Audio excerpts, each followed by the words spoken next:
Hey, I'm Joshua Christensen with Christensen Properties, and I'm proud to present why this outbreak is not like the 2008 crash. So, in today's discussion, I'll be covering valid concerns, how mortgages differ today from when they did back in 2008, uh, home values, housing inventory, affordability. My house is an ATM, and we're going to hit the bottom line. But let's look at some of the valid concerns that we're facing in today's market. So many of the people that I talk with feel as though the stock market volatility is leading to another housing crash, kind of a PTSD from the 2008 crash.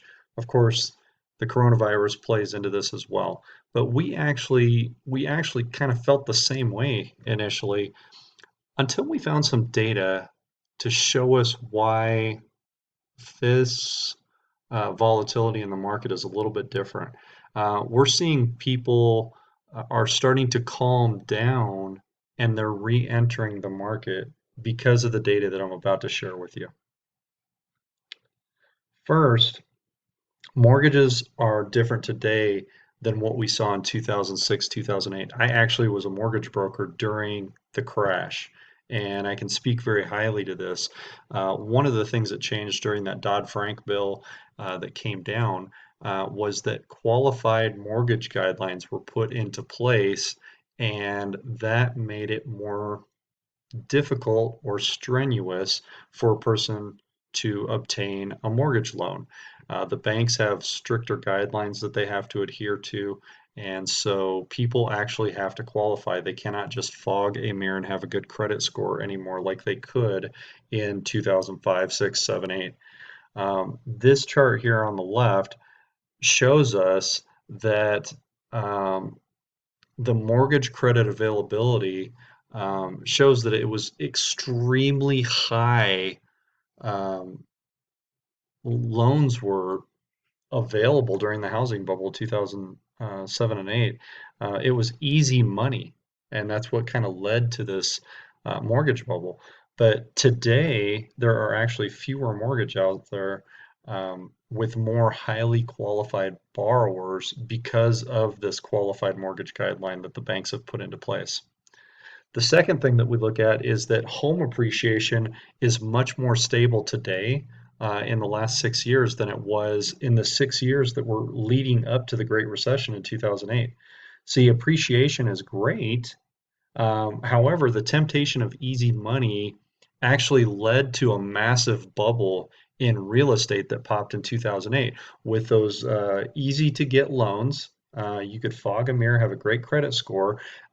Houses were appreciating like crazy, and so people were jumping in without having to qualify for those loans, and that created a completely different animal than what we're seeing today. See, home prices today, they're not soaring out of control like they were then. So values are staying a lot more stable, which leads us to our third reason why it's different. We actually have a shortage of homes in the market today. See, in 2006 through 8, there was a surplus of overpriced homes that anybody could qualify to get a loan on. But today, the national average, this chart shows 3.1 months of supply. In 2007, we had 8.5 months of supply that was available. We're almost a third of that right now. A normal healthy market is 6 months of supply, and we're sitting at 3.1. Here in Albuquerque, we actually have less than 2 months supply of homes on the market, which is creating a frenzy as buyers are all competing for the same houses and we're getting multiple offers all over the place when homes are priced right and they're in good condition and whatnot. So um, this is very different than it was in 2006. I mean, people today are buying houses kind of like they're buying toilet paper. It's a frenzy. The shelves are empty. We just don't have the supply that we had in 2006. So a short supply and a high demand equals either stable or rising prices in the market. So that creates a difference in what we had, uh, a decade ago. Well, let's look at the fourth thing, which is the components of the affordability index. Affordability is a big deal because it tells us how much of somebody's income can be used to purchase a home. So the three components are the stable price of homes, uh, wage increases and wages, and mortgage rates. Well, in today's market, home prices are either stable or they're appreciating a little bit. So we've got home prices rising a little bit, but not way out of control. The second one is that we actually have wages increasing, and we have seen a wage increase where in 2006 it was just the opposite. We had low wages and we had houses that were going way too high in value. And then the third component is mortgage rates. Well, in today's market, we're running about 3.5%, where um, several years ago during the recession, we were actually running closer to 6.5% during the recession, and people couldn't get enough of those loans. So today, with a stable price of the homes, with more wages to work with, and with lower interest rates, we actually have a a much more affordable housing than what was available in 2006, 7, and 8. See, in 2008, 2006, we saw high home values, we saw low wage increases, and we saw those rates at about 6%. So the houses were less affordable back then. And you can see on this chart that the percent of median income that was needed to purchase a medium priced home was 25% back during the crash. But today, it's only 15.5%.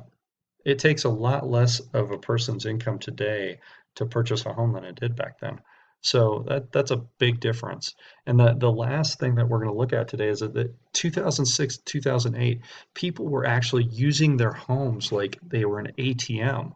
This was an absolute crazy phenomenon that was going on. They were cashing out, they were taking all kinds of cash out of their house to go buy more houses because that's how they were going to make money. They were leveraging against their house because they knew that in 3 months or 6 months, the house was going to go up in value. And behaviors have changed dramatically today because of that post-recession PTSD. And so look at the difference of how much cash out people are taking with their mortgage borrowing today. On the left, you see 2005, 6, 7, you got 263 billion, 321 billion, 240 billion dollars that was being pulled out. Today, it is like 25% of what they were pulling out then. The total back then was $824 billion. The total in the last 3 years, in 17, 18, and 19, is only $232 billion for cash out loans.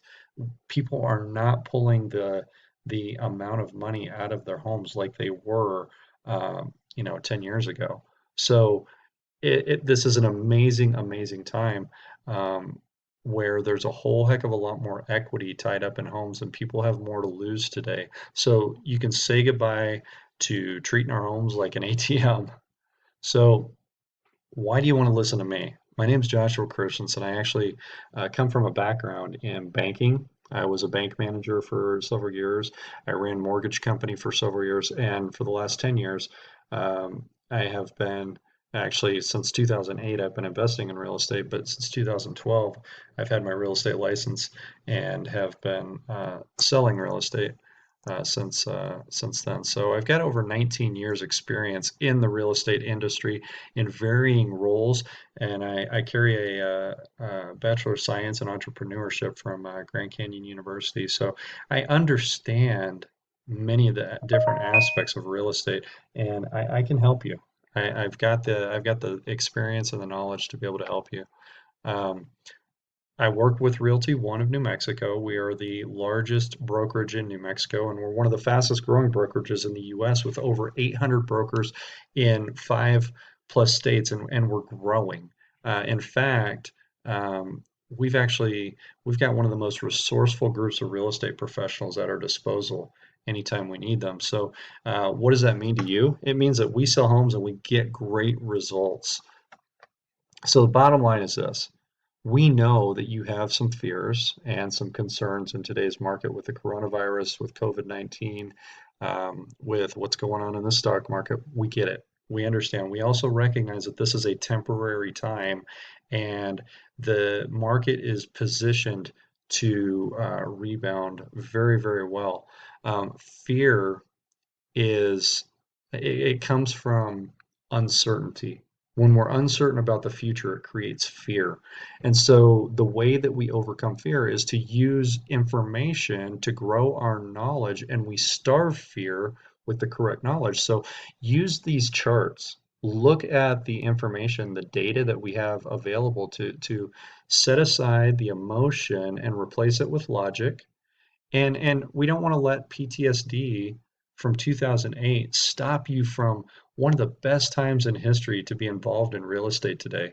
The housing markets are strong and they're resilient. So the stage is set to rebound nicely. This is a great time for investing in real estate, for purchasing a home, for selling a home, for investing in property.